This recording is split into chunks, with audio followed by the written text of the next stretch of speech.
আমাদেরকে কোর্টে যখন তুলতো, আমাকে কোর্টে তুলবার সময় আমাদের চরম আপত্তির মুখেও একটা হেলমেট পরাতো, বুলেট প্রুফ জ্যাকেট পরাতো, আর এইভাবে জ্যাকেট পরায় হেলমেট পরায় হাতের মধ্যে হ্যান্ডকাপ লাগায় মিডিয়ার সামনে আমাদেরকে তুলে ধরতো। অনেক কাকুতি মিনতি করতাম যে হেলমেটটা দিয়েন না, বলতাম, অনুরোধ করতাম, জ্যাকেট পরায় জাতির সামনে আমাদেরকে এভাবে অপমান করার চেষ্টা করেন না। পুলিশরা অনেক সময় চোখের পানি ছেড়ে দিয়ে বলতো যে হুজুর কিছুই করার নাই, উপরের অর্ডার, উপরের অর্ডার। আরে এমনও দৃশ্য দেখেছি, আমরা কোর্টের গারদে 15 জন 20 জন বন্দী আছে, সকলের জন্য খাবার আসতেছে, ওই সমস্ত বন্দীরা আমাকে একটু আপ্যায়ন করতে চায়। পুলিশরা বলতো যে সবাই রে খাওয়ান, কিন্তু হুজুরদের খাবার দিতে পারবেন না। কেন? সিসিটিভিতে দেখতেছে, যদি ওনাকে কেউ খাবার দিচ্ছেন দেখা যায় আমাদের একটারও চাকরি থাকবে না। এইভাবে দিনের পর দিন, এইভাবে 3টা বছর এক একটা করে দিন কেটেছে।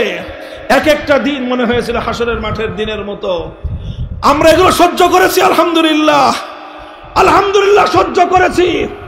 এর বিনিময়ে এই দিয়েছেন আল্লাহ পাক 2024 সালের 5ই আগস্ট দুপুর বেলায় আমাদেরকে কোথাও মাহফিল করতে হয় নাই, কোথাও মঞ্চ করতে হয় নাই, কোথাও সমাবেশ করে মূর্তির বিরুদ্ধে আমাদেরকে কোনো কথা বলতে হয় নাই। আমাদের সেই 4 বছর আগের কথাগুলো আল্লাহ পাক টেকনাফ থেকে তেতুলিয়া প্রত্যেকটা ইমানদারের হৃদয়ের মধ্যে ঝংকার তুলে দিয়েছেন।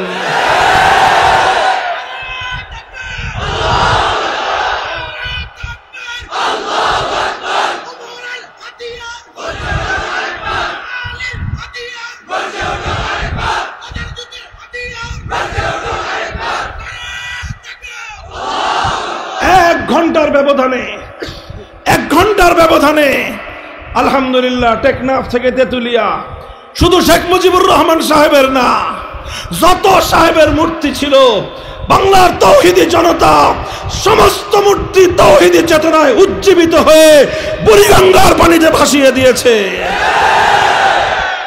দেশপ্রেমিক সেনা সদস্যরা পর্যন্ত তাদের সেই সংরক্ষিত জায়গাতেও কোনো মূর্তি রাখে নাই। সুপ্রিম কোর্টের মতো সংরক্ষিত জায়গা, আমরা বলেছিলাম মুসলমানদের বিচারালয়, মুসলমানদের আদালত, থেমিসের মূর্তি বসায়েন না। ওনারা আমাদের কথাটা শুনে বিল্ডিং এর সামনের থেকে নিয়ে বিল্ডিং এর ভিতরে মাঝখানে সংরক্ষিত জায়গায় থেমিসের মূর্তি বানায় রাখছে, বা সেই থেমিসের দেবীর মূর্তি বসায় রাখছে। 5ই আগস্টের পরে যে জিজ্ঞেস করলাম, ভাই থেমিসের মূর্তিটা কই? কয় হুজুর মূর্তি তো নাই, ওই যে মূর্তির পিছনে যে বেদি ছিল বেদিরও কোনো খবর নাই। আমাদের তো কাউকে কিছু বলতে হয় নাই, মানুষের মনে মনে এই আওয়াজ কে তুলে দিয়েছেন? আলহামদুলিল্লাহ। হে মুসলমান, তুমি তাওহীদের আওয়াজ দাও, তুমি তাওহীদের আজান দিয়ে যাও। মুয়াজ্জিনের কাজ হলো আজান দিয়ে দেওয়া, মুসল্লিদেরকে ঘর থেকে ধরে আনা মুয়াজ্জিনের কাজ নয়। তুমি আজান দিয়ে দাও। আল্লাহ বলেছিলেন আমাদের পিতা ইব্রাহিম আলাইহিস সালামকে, ওয়াজ্জিন ফিন নাস বিল হজ ইয়াতুকা রিজালান ওয়া আলা কুল্লি দামিরিন ইয়াতিনা মিন কুল্লি ফাজ্জিন আমিক। হে ইব্রাহিম, আল্লাহর ঘর বাইতুল্লাহ বানিয়েছো, এবার বাইতুল্লাহর পাশে দাঁড়ায় আজান দাও, মানুষ যেন হজ করতে আসে। ইব্রাহিম আলাইহিস সালাম বলেছিলেন, মানুষ নাই, জন নাই, কেউ নাই, এই জনমানব শূন্য পাহাড়ি প্রান্তরে আল্লাহ আমার আজান কে শুনবে? আল্লাহ বলেছিলেন, ইব্রাহিম তুমি আজান দাও, কিয়ামত পর্যন্ত তোমার এই আজান পৃথিবীর প্রতিটা মানুষের কর্ণকুহরে পৌঁছে দেওয়া আমি আল্লাহর জিম্মাদারি। বলেন, প্রতি বছর লক্ষ লক্ষ মানুষ ইব্রাহিম আলাইহিস সালামের আজানে জবাব দিয়ে বাইতুল্লাহ যায় কি যায় না? কিয়ামত পর্যন্ত যাবে কি যাবে না? ভিসা পায় না মানুষ, লাইন ধরে মানুষ যেতে পারে না। লক্ষ লক্ষ কোটি কোটি মানুষ ইব্রাহিম আলাইহিস সালামের ডাকে সাড়া দেওয়ার জন্য পাগলের মতো প্রস্তুত হয়ে আছে। ইব্রাহিম আলাইহিস সালাম চিন্তা করেছিলেন, আমি আজান দিলে শুনবে কে? ইব্রাহিম আলাইহিস সালামের পর হাজার হাজার বছর পরেও সেই আজান শোনার মানুষ দুনিয়াতে আছে না নাই?